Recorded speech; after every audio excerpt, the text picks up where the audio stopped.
The Ballroom Conspiracy. The Ballroom Conspiracy. Chapter 1. The Wallflower's Witness.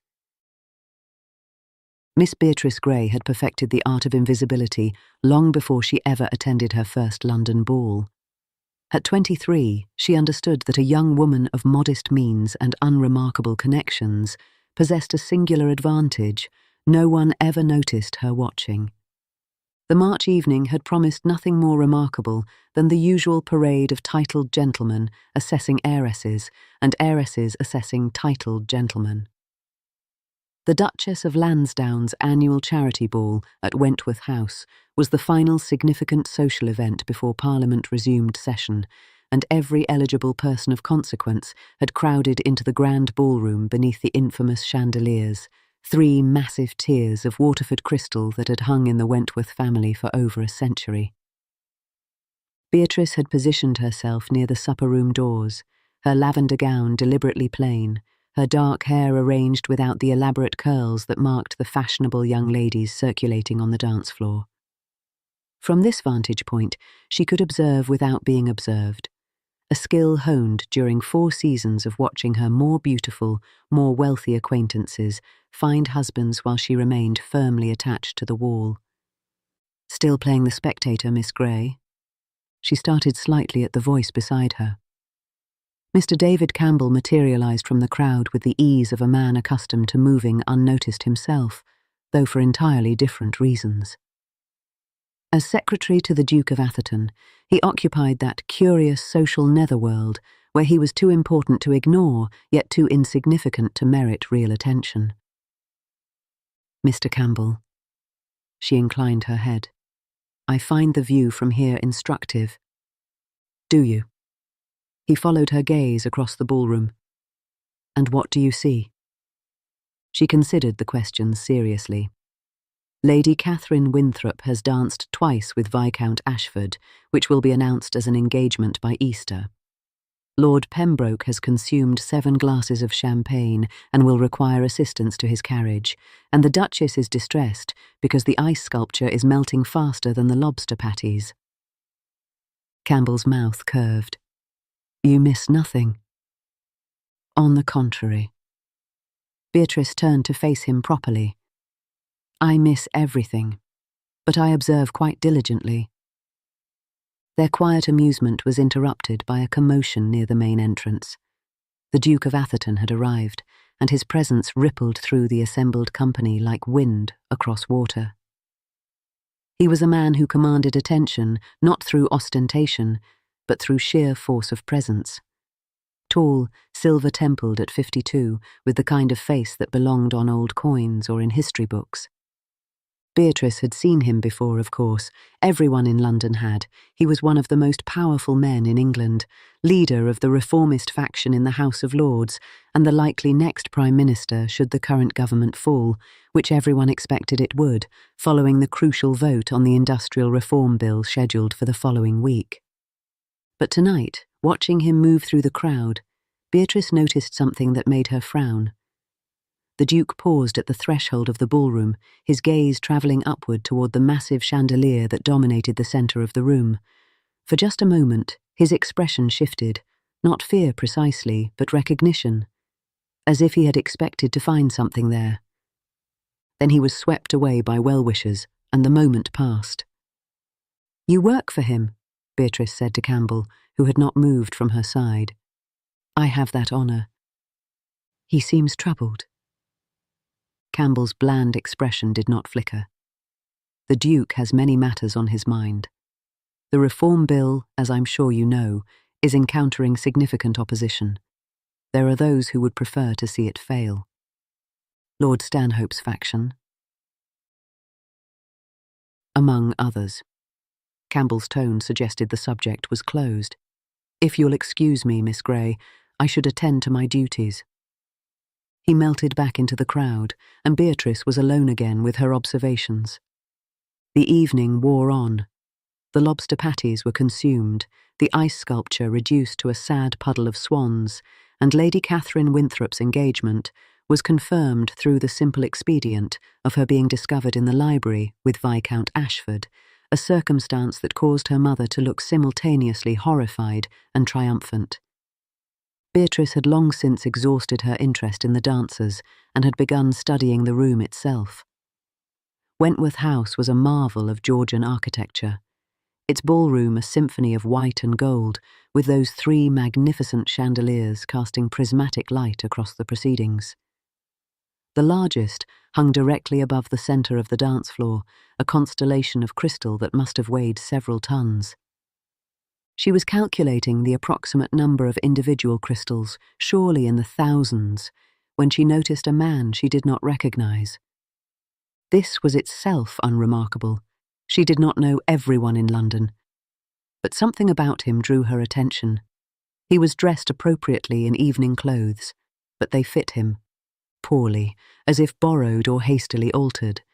He moved not like a gentleman, but like a workman, with a purposeful economy of motion that seemed out of place among the languid aristocrats. And he kept looking up.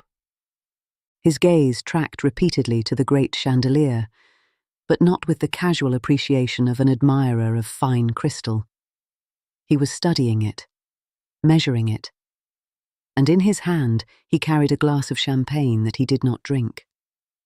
Beatrice watched him circle the perimeter of the dance floor, never venturing into the centre, always keeping to the edges where the light was dimmer. Twice he was addressed by servants offering trays of refreshments, and twice he waved them away without shifting his attention from the ceiling. When he reached the far side of the ballroom, near the musicians' gallery, he paused. Beatrice saw him reach into his pocket and withdraw something small, a watch, perhaps, or a snuff-box. But he did not look at it.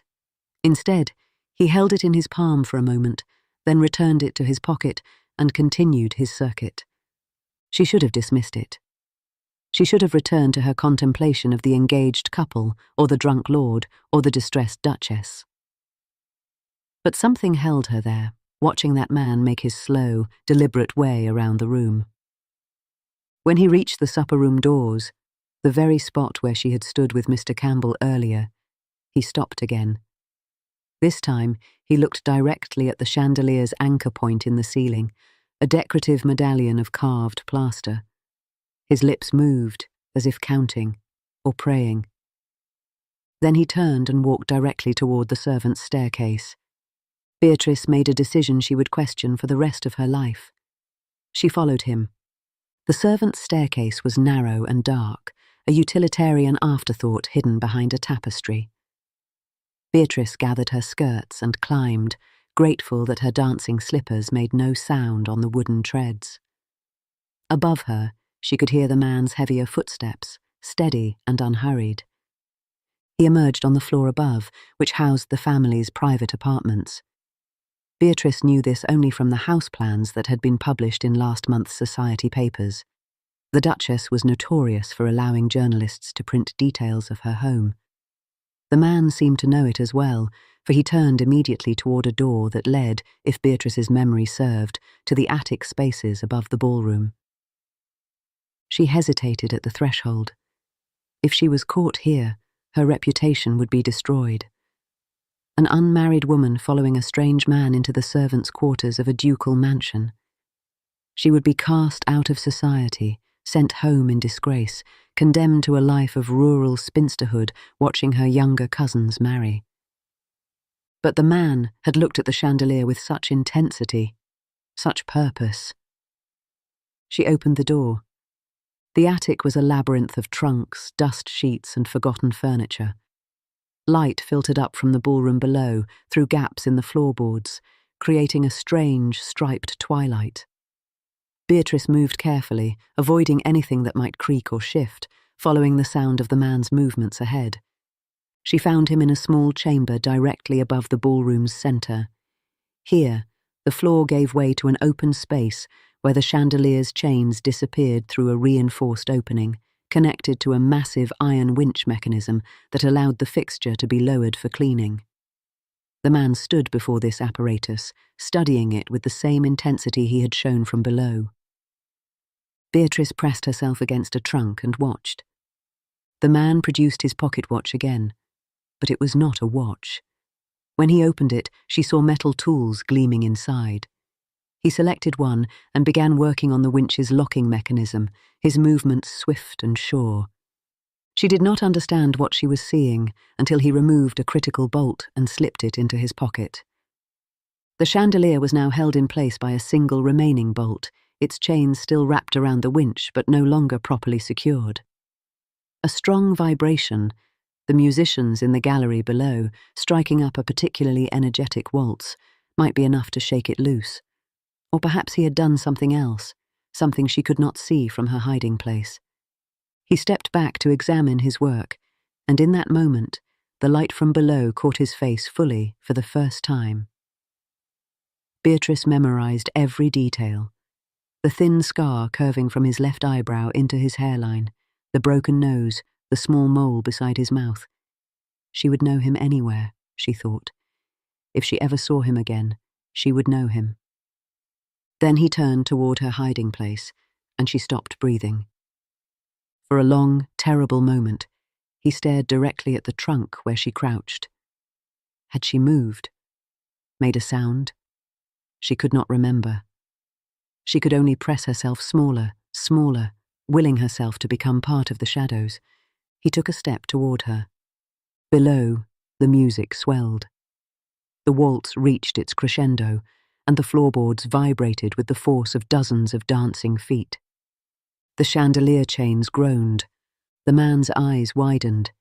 He spun and fled, crashing through the attic toward a far exit, and Beatrice was left alone with the groaning, straining metal and the terrible knowledge of what was about to happen. She ran. She did not think about silence or discovery or reputation. She ran for the servants' staircase, for the tapestry, for the ballroom where hundreds of people danced beneath a death trap. She burst through the door and down the stairs, her skirts tangling around her legs, her heart pounding so hard she could hear nothing else. She reached the ballroom just as the chandelier fell. The sound was beyond description, a crash that was also a scream, crystal exploding like shrapnel, metal chains whipping through the air like serpents. Beatrice saw it happen as if time had slowed, the great fixture tearing free of the ceiling, plummeting toward the dancers below, the moment of frozen horror on hundreds of faces. And then the screaming began. Beatrice pushed forward, not away. She had to know, she had to see. The crowd surged around her, people fleeing in panic, but she fought against them, moving toward the cloud of dust and crystal that marked the disaster's center. Through the chaos, she saw him, the Duke of Atherton, standing exactly where the chandelier had fallen. But he was not beneath it. He stood perhaps 10 feet away, untouched except for a thin line of blood on his cheek, where a flying crystal had cut him. Beside him, Mr. Campbell had his arm, was urging him towards safety. But the Duke was not moving. He was staring at the wreckage with an expression Beatrice could not read, not shock, not fear, but something else entirely. Recognition, perhaps, or confirmation. Then the Duke's gaze lifted, and he looked directly at Beatrice. For a moment, they were the only two still figures in a maelstrom of panic. She, in her plain lavender gown, hair escaping its pins, chest heaving from her flight down the stairs. He, powerful and composed despite the blood on his face, despite the tons of crystal that had nearly crushed him. He knew, she realized. He knew someone had tried to kill him. And somehow, impossibly, he knew that she knew too.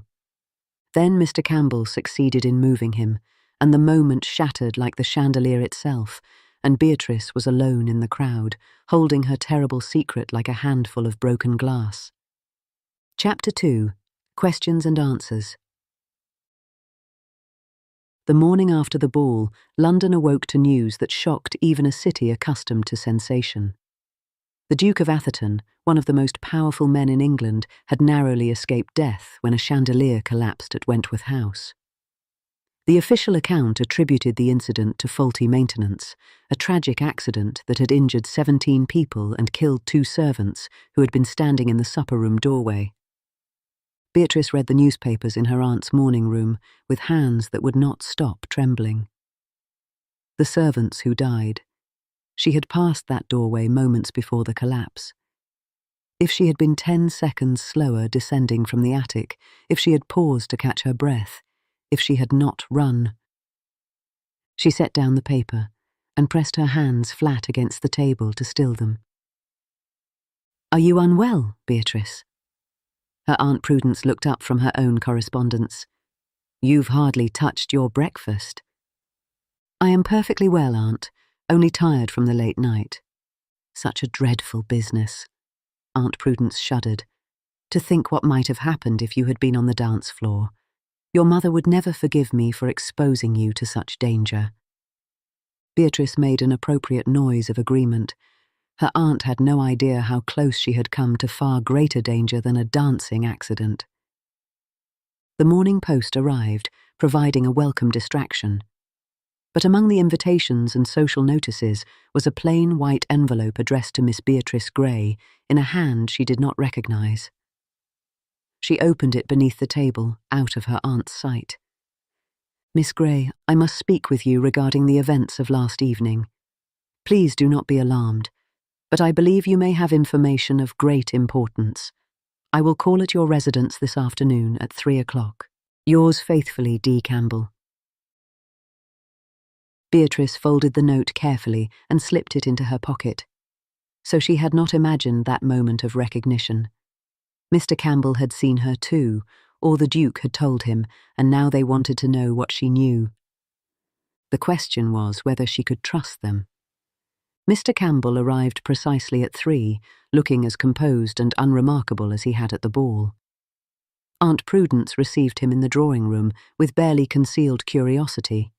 A gentleman caller for her wallflower niece was an event worthy of investigation. "Mr. Campbell was at the ball last evening," Beatrice explained, before her aunt could interrogate him. "He wished to ensure I had recovered from the fright." "How very considerate." Aunt Prudence settled into her chair with the air of a woman prepared to remain for the duration. "I shall ring for tea." "Thank you, madam, but I fear I cannot stay long." Campbell's tone was regretful but firm. "The Duke requires my attendance. I merely wish to pay my respects to Miss Gray and assure myself of her well-being." Aunt Prudence looked disappointed, but could hardly argue with the demands of a duke. She withdrew to the far end of the room, close enough to chaperone, but too far to overhear quiet conversation. Campbell positioned himself with his back to her, facing Beatrice. "You were not on the dance floor when the chandelier fell." It was not a question. "I was near the supper-room doors," Beatrice said carefully. "I saw everything." "Did you?" His eyes searched her face. "Saw everything, Miss Gray, or saw something in particular?" She considered her answer. The man in the attic had done something criminal, certainly. But was Campbell asking, as the Duke's secretary, or as something else? She had no way of knowing whose interests he truly served. "I saw a great many people panicking," she said, "and I saw the Duke escape what should have been his death." "Should have been." Campbell's voice dropped lower. An interesting choice of words. "Is it? The chandelier fell directly above where he had been standing moments before. If he had not moved toward the supper-room when he did—" "How did you know where he had been standing?" Beatrice realized her mistake. She had not been on the dance floor. She could not have seen the Duke's position before the collapse unless she had been watching him specifically. "I observed him earlier in the evening," she said, recovering as smoothly as she could. "Everyone observed him. He was the most important person in the room." "You observe many things, I think." Campbell's expression was impossible to read. "The Duke would like to meet with you, privately. He believes you may have seen something that could help us understand what truly happened last night. The newspapers say it was an accident." "The newspapers say many things." He held her gaze. "Will you come?" "Tomorrow afternoon at Atherton House. I will send a carriage." Beatrice should have refused. She should have pleaded feminine sensibilities and a desire to forget the whole dreadful business. But the memory of that man in the attic, removing the bolt, studying his work with such satisfaction, she could not forget it, and she could not ignore the possibility that the Duke, whatever his reasons, might be her only chance to see justice done. "I will come," she said. Atherton House occupied a commanding position on Grosvenor Square, its facade a statement of power and permanence that needed no adornment. Beatrice felt distinctly small as she mounted the steps the following afternoon, but she refused to let intimidation prevent her from learning the truth. Campbell met her in the entrance hall and led her not to the formal receiving rooms, but up a private staircase to the Duke's study. It was a comfortable room, she noted with surprise. Worn leather chairs, bookshelves crammed with volumes, a desk covered in papers that spoke of urgent business rather than leisurely correspondence. The Duke rose as she entered. In the daylight he looked older than he had in the ballroom, the lines on his face deeper, the shadows beneath his eyes more pronounced, but his gaze was just as penetrating. "Miss Grey, thank you for coming." "Your Grace." She curtsied, then accepted the seat he offered. Campbell positioned himself by the door, a silent sentinel. The Duke returned to his chair behind the desk, but leaned forward, his forearms resting on the leather blotter, his attention fixed entirely on Beatrice. "I will be direct with you, Miss Grey, because I suspect you prefer directness to prevarication. Someone attempted to murder me 2 nights ago. The chandelier was deliberately sabotaged, and I believe you witnessed the sabotage." Beatrice's heart stuttered, but she kept her voice steady. "What makes you think so?" "Because when I looked up after the collapse, I saw a young woman emerging from the servants' staircase with dust on her gown and terror on her face. Not the terror of someone who had witnessed a disaster, but the terror of someone who knew it was coming." He paused. "That young woman was you." She could deny it. She could claim she had merely sought a quieter route to the supper room, had become lost, had been frightened by the crash. But the Duke's eyes told her he would not believe such excuses. "There was a man," she said quietly, "in the attic above the ballroom. I followed him." The Duke exchanged a glance with Campbell. "Tell me everything." So she did. She described the poorly fitted evening clothes, the circuit of the ballroom, the attention to the chandelier's anchor point. She described the ascent to the attic, the work on the winch mechanism, the removal of the bolt. And she described the man's face, every detail she had memorized in that moment of terrible clarity. When she finished, the Duke sat back in his chair, his expression grave. "You are remarkably composed for a young lady who has just described witnessing an attempted murder." "I am remarkably composed for a young lady who has spent 2 days wondering whether the murderer saw her hiding behind a trunk." "He did not see you." Campbell spoke for the first time. "We have questioned the servants. No stranger was seen leaving through the attic exit. If he had seen you, he would have ensured your silence." The cold practicality of the statement made Beatrice shiver. "Then he does not know I exist. Which is precisely why you must remain unknown."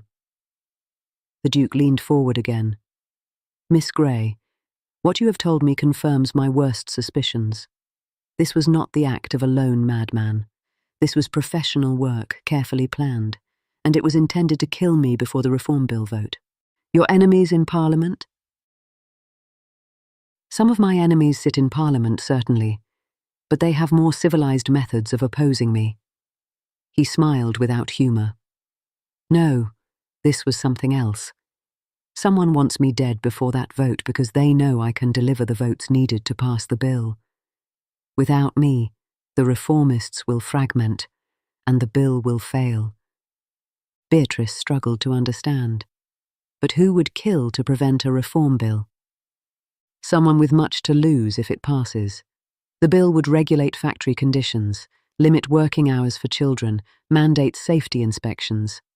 There are men whose entire fortunes are built on the current system, men who would do anything to preserve it. Lord Stanhope's name hung unspoken in the air between them. He was the leader of the industrial faction in the Lords, owner of countless factories, and the Reform Bill's most vocal opponent. "You think Lord Stanhope," Beatrice began. "I think nothing yet." The Duke's voice was firm. "I have suspicions, but suspicions are not evidence, and without evidence I cannot act." "Is that why you asked me here? For evidence?" "For your observations, yes, but also to warn you." His eyes held hers with an intensity that made her breath catch. "If the man you saw was a professional assassin, he will not stop because his first attempt failed. He will try again, and if he learns that a witness exists, he will try to eliminate that witness as well." Beatrice had considered this, in the dark hours of the night when sleep would not come, but hearing it spoken aloud made it terrifyingly real. "What would you have me do?" "Nothing. Go on with your life as if nothing has happened. Attend the social events expected of you. Be seen. But tell no one what you saw, not even your family. And if you notice anything unusual, anyone watching you, any stranger asking questions, send word to Campbell immediately." He gestured to his secretary, who produced a card with an address written on it. "A safe house," Campbell explained. "If you ever feel threatened, go there. Someone will be present at all times." Beatrice took the card, feeling its weight as if it were made of lead. "You believe the danger is that immediate?"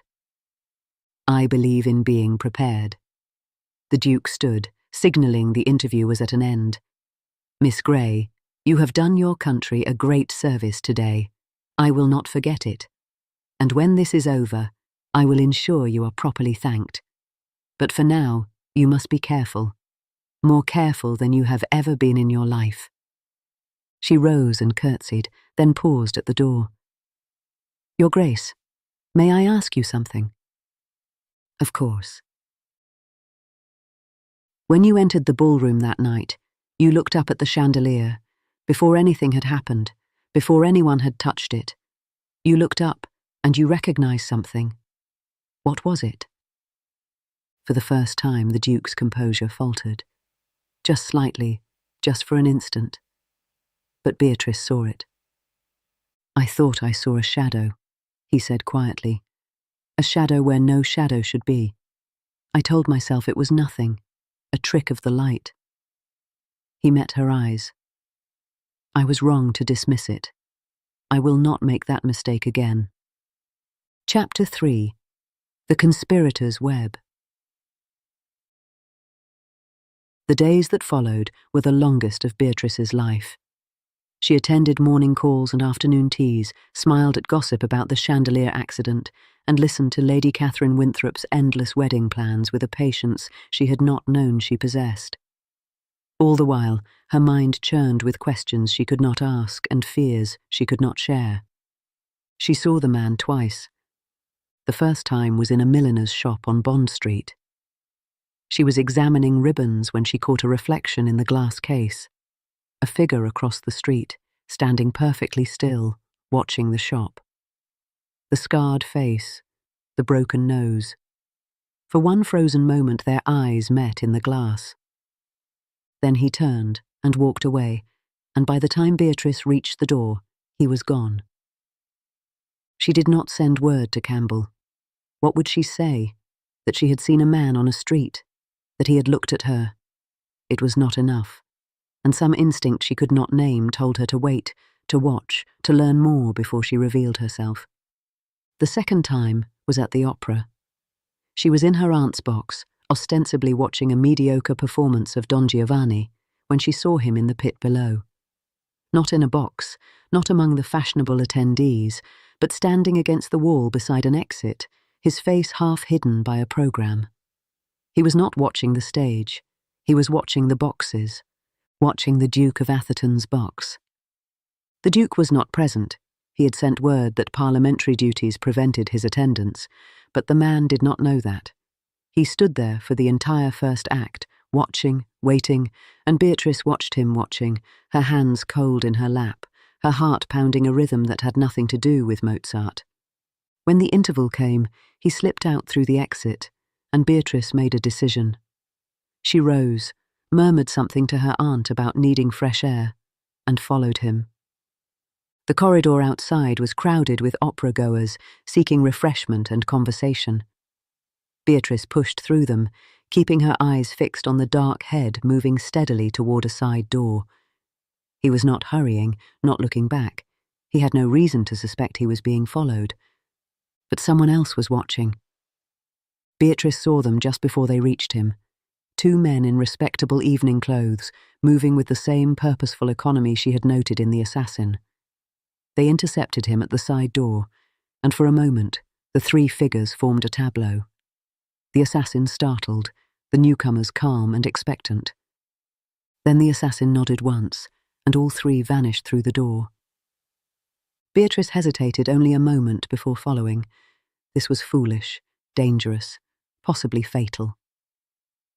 But the door led to a service staircase, and the service staircase led to an alley, and the alley opened onto a quiet street where a carriage waited with its lamps unlit. She pressed herself against the wall and watched. The assassin approached the carriage window. Someone inside handed him a folded paper, which he opened and read by the light of a distant gas lamp. His face, illuminated briefly, showed no emotion, only the cold concentration of a professional receiving instructions. Then he nodded again, folded the paper, and walked away into the night. The carriage remained where it was, its horses stamping impatiently, its occupant invisible behind dark glass. Beatrice should have retreated. She should have returned to the opera, to her aunt, to the safe and ordinary world she had so recklessly abandoned. But the carriage held answers. She was certain of it. And if she could identify its owner, she would have something real to bring to the Duke. She crept closer, keeping to the shadows, grateful for her dark cloak and the inadequate lighting of the mews. The carriage bore no crest, no identifying marks, deliberately anonymous.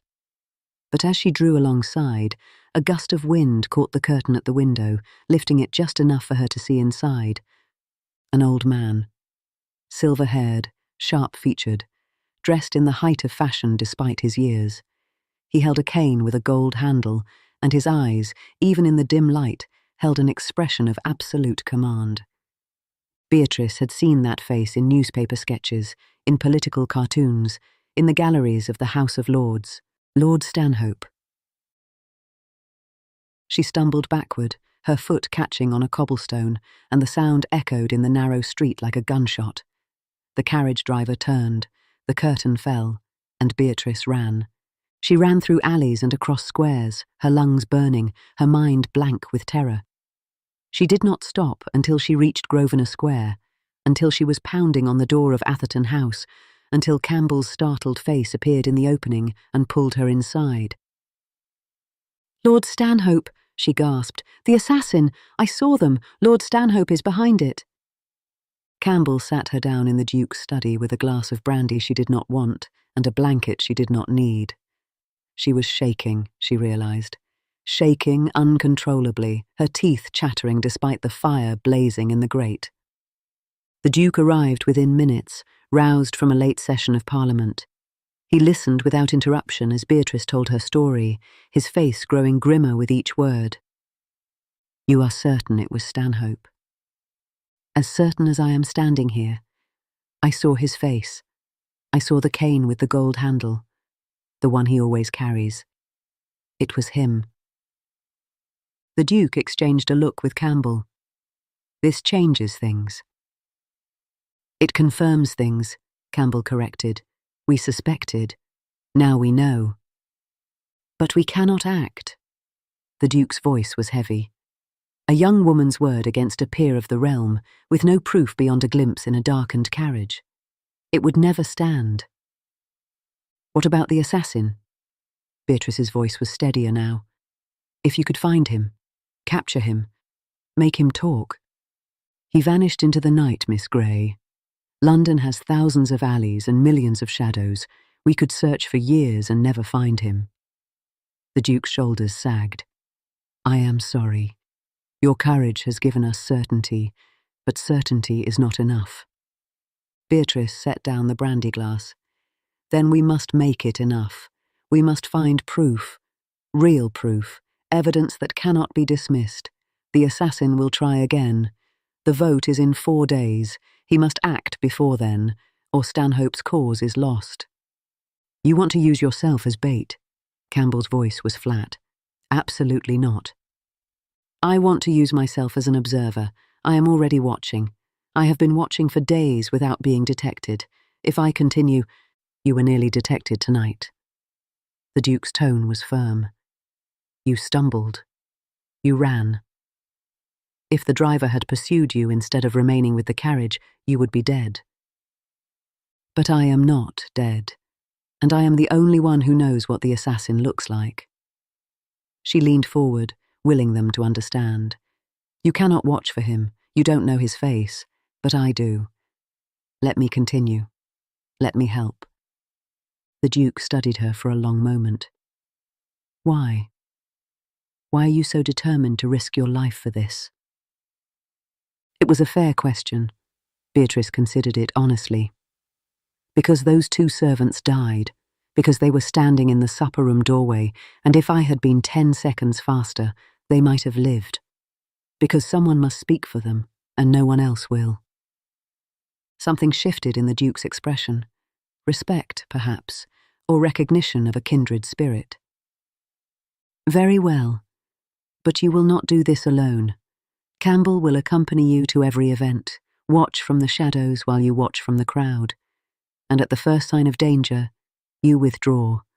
No heroics, no risks. Is that understood? Beatrice nodded. Completely. She did not tell him that she had already decided in the depths of her own heart that some risks were worth taking. Chapter 4. The Final Reckoning. The night before the Reform Bill vote, Lord Stanhope hosted a ball. It was a masterpiece of political theatre, an ostentatious display of wealth and power designed to remind everyone who attended that Stanhope's faction controlled vast resources and would not yield easily. The guest list included every peer whose vote remained undecided, every journalist who might be influenced by champagne and flattery, and, through the careful manipulation of social obligations, the Duke of Atherton himself. You cannot attend, Campbell had argued when the invitation arrived. It is a trap. Of course it is a trap. The Duke had been uncharacteristically calm. But if I do not attend, I signal fear, and fear will cost me votes I cannot afford to lose. So the Duke would go, and Campbell would go with him, and somewhere in the shadows of Stanhope's magnificent townhouse, Beatrice Grey would watch and wait for a man with a scarred face. She had obtained her own invitation through means that would have horrified her aunt, a whispered word to Lady Catherine Winthrop, now Viscountess Ashford, about her desperate desire to attend the most important event of the season. Newly married and eager to show off her status, Lady Catherine had insisted that her dear friend Miss Grey must join their party. And so Beatrice found herself entering Lord Stanhope's ballroom on the arm of a viscount, wearing her finest gown, borrowed from Lady Catherine, her eyes already scanning the crowd for a face she knew too well. The ballroom was larger than the Duchess of Lansdowne's, more opulent, more deliberately impressive. Chandeliers hung everywhere, safe ones, Beatrice assumed, installed by workmen Stanhope trusted. The guests glittered like jewels, their conversations a hum of politics and intrigue beneath the music. Beatrice detached herself from Lady Catherine's party as soon as decorum permitted and began her circuit of the room.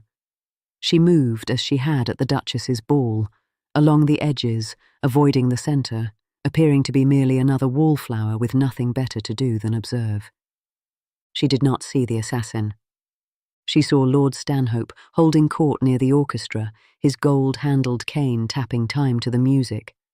She saw the undecided peers accepting champagne and making non-committal noises. She saw Campbell stationed near a pillar, his eyes constantly moving, but the assassin was not there. Perhaps he would not come. Perhaps Stanhope, having failed once, had decided against another attempt in so public a setting. Perhaps a movement near the supper-room doors caught her eye. He was there, dressed not as a guest but as a servant in the plain livery of Stanhope's household staff.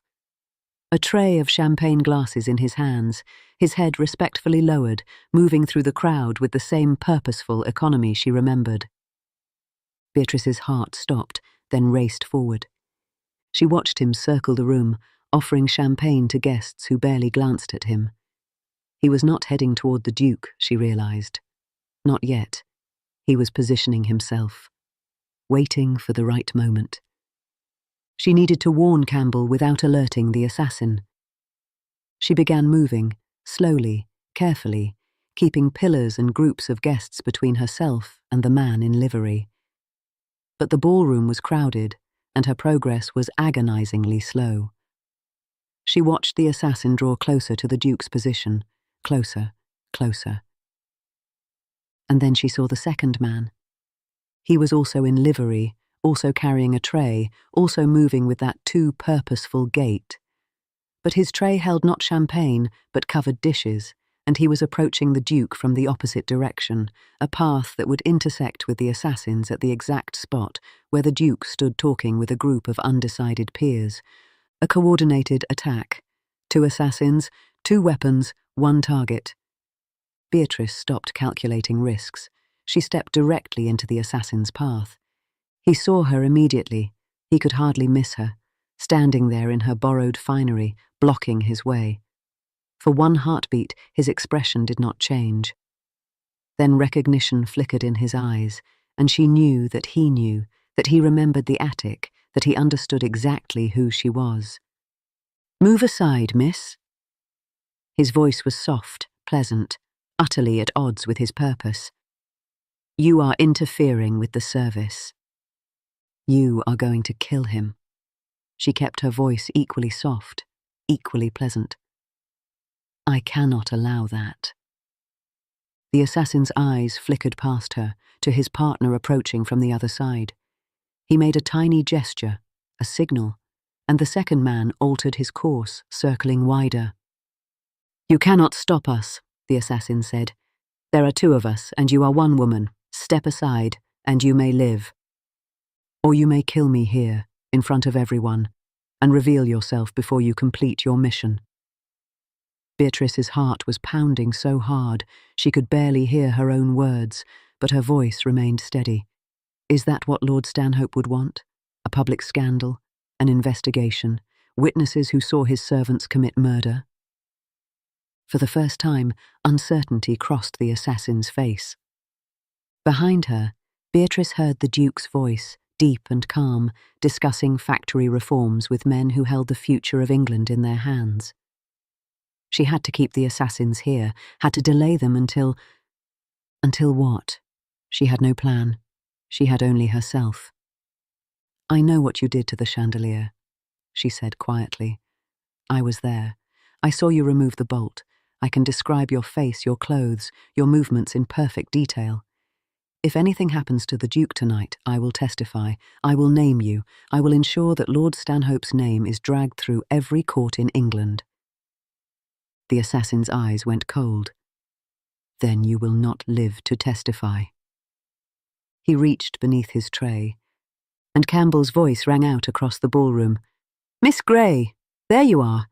His Grace has been asking for you." Campbell was striding toward them, his expression pleasant, his hand resting casually inside his coat, where any observer might guess a weapon waited. Behind him, 2 more men, servants, guards, moved to flank the second assassin. The first assassin froze, his hand still beneath the tray. "I would not," Campbell said pleasantly. "There are 30 guests within sight of this spot, and my men have already identified your companion. You may kill 1 of us, perhaps 2, but you will not escape, and Lord Stanhope will be exposed as the architect of murder." For a long, terrible moment, no one moved. The music played on, guests laughed and chattered, utterly unaware of the tableau frozen in their midst. Then the assassin's hand slowly emerged from beneath the tray, empty. Wise choice. Campbell stepped forward and took the tray from the man's unresisting hands. Now, if you and your friend would be so good as to accompany my associates to a more private location, we have much to discuss. The second assassin had already been surrounded, his covered dishes confiscated. They went quietly, their faces blank with the acceptance of professionals who had been outmaneuvered. Beatrice stood trembling as Campbell turned to her. You should not have done that. Someone had to. You could have been killed. I wasn't. She managed a shaky smile. You arrived in time. Campbell's expression softened, just slightly. So I did. The Duke appeared at Beatrice's side, his face grave. Miss Grey, I owe you more than I can ever repay. But we are not finished yet. Stanhope must be confronted, and I would have you present when it is done. She should have refused. She should have returned to Lady Catherine's party and pretended nothing had happened. But she had come this far, and she would see it through to the end. Lord Stanhope was still holding court near the orchestra, his gold-handled cane tapping, his smile fixed in place. He did not see them approach until the Duke was directly before him. Stanhope. The Duke's voice carried no anger, only a calm certainty. I believe your servants have something they wish to discuss with the authorities, something about a chandelier and an opera and a carriage in a mews. For just an instant, Stanhope's composure cracked. Then it was back, smooth and untroubled. I have no idea what you mean, Atherton. No. Then you will not object to explaining your relationship with the two men my secretary just detained, professional assassins, unless I miss my guess, hired to kill me before tomorrow's vote. A ripple of shock ran through the nearby guests. Conversations faltered, heads turned. Stanhope's smile did not waver. This is absurd. You have no proof. I have 2 witnesses. The Duke gestured to Beatrice. Miss Grey saw your man sabotage the chandelier. She saw him receive instructions from your carriage at the opera. And now she has identified him again, in your own house, wearing your livery. Stanhope's gaze shifted to Beatrice, and for a moment she saw something terrible in his eyes, not fear, but a cold assessment of threat. A fortune hunter, he said contemptuously. A nobody trying to attach herself to a powerful man. No one will believe her. I believe her. The Duke's voice rang clear. Campbell believes her, and when those assassins begin talking, as they will to save their own necks, the world will believe her too. Stanhope's hand tightened on his cane. For a moment Beatrice thought he might strike out, might do something desperate, but he was too old, too careful, too aware of the watching eyes. You have made a dangerous enemy, Atherton. I have made many dangerous enemies. They have a habit of underestimating me. The Duke smiled without warmth. Good evening, Stanhope. I trust you will be available when the authorities call. He turned away, offering his arm to Beatrice. She took it, feeling the solid strength beneath his sleeve, and let him lead her from the ballroom. Behind them, Lord Stanhope stood alone among the glittering guests, his empire crumbling around him. Epilogue. The morning after. The Reform Bill passed by a margin of 17 votes. Beatrice read the news in her aunt's morning room, her hands steady now, her heart at peace. The Duke had kept his promise. The assassins had talked, Stanhope had been arrested, and the full story would soon be public. But for now, she simply enjoyed the knowledge that she had played her part. Aunt Prudence burst into the room, waving a newspaper. Beatrice, have you seen? Lord Stanhope, arrested, conspiring to murder, and the Duke of Atherton says in the Times that he owes his life to an unnamed young lady of extraordinary courage. Beatrice smiled. How exciting for her. For her? Beatrice, it must be you. You were at that ball. You were acting so strangely afterward. Aunt, please. Beatrice set down her paper. If I were that young lady, do you think I would be permitted to tell anyone? These things must remain secret for the sake of the investigation. Aunt Prudence deflated slightly, but brightened again almost immediately. Well, whoever she is, she will be the talk of London. Imagine, a wallflower who saved a duke. The doorbell rang, forestalling further speculation. A moment later, the maid appeared with a card on a silver tray. For Miss Grey. Beatrice took the card. It bore the Duke of Atherton's crest and a simple message. Would Miss Grey do us the honour of joining us for tea this afternoon? There is someone who wishes to thank her properly. She smiled and tucked the card into her pocket. Who is it, Beatrice? No one of consequence, Aunt. Just an invitation to tea. The Duke received her in the same study where she had first told her story. But this time the atmosphere was different, lighter, warmer, touched with relief. Miss Grey. He rose and took her hand. I cannot thank you enough. You saved my life, and you saved the Reform Bill. England owes you a debt it can never repay. Beatrice shook her head. I only did what anyone would have done. No. Campbell's voice came from beside the fireplace. Anyone would have run, anyone would have stayed silent. You followed, you watched, you risked everything. That is not anyone, that is you. She felt heat rise to her cheeks. Mr. Campbell. I speak only the truth. He moved closer, and something in his expression made her breath catch. The Duke has offered me a position as his private secretary, a permanent role, with a house of my own and a salary that would support a family. That is wonderful news. It is. But it would be more wonderful still if I had someone to share it with. He glanced at the Duke, who nodded slightly and withdrew to the far side of the room. Miss Grey, I know we have known each other only a short time, but I have seen your courage, your intelligence, your strength. I have watched you face down assassins and peers of the realm without flinching, and I have realized that I do not wish to face the future without you by my side. Beatrice's heart was pounding, but this time not from fear. Mr. Campbell, are you? I am asking you to marry me. He took her hand. Not because the Duke approves, though he does. Not because you saved his life, though I will be forever grateful for that, but because you are the most remarkable woman I have ever met, and I cannot imagine my life without you.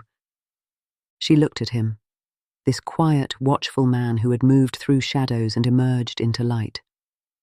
She thought of the ballroom, the attic, the opera, the final confrontation. She thought of all she had risked and all she had gained. Yes, she said.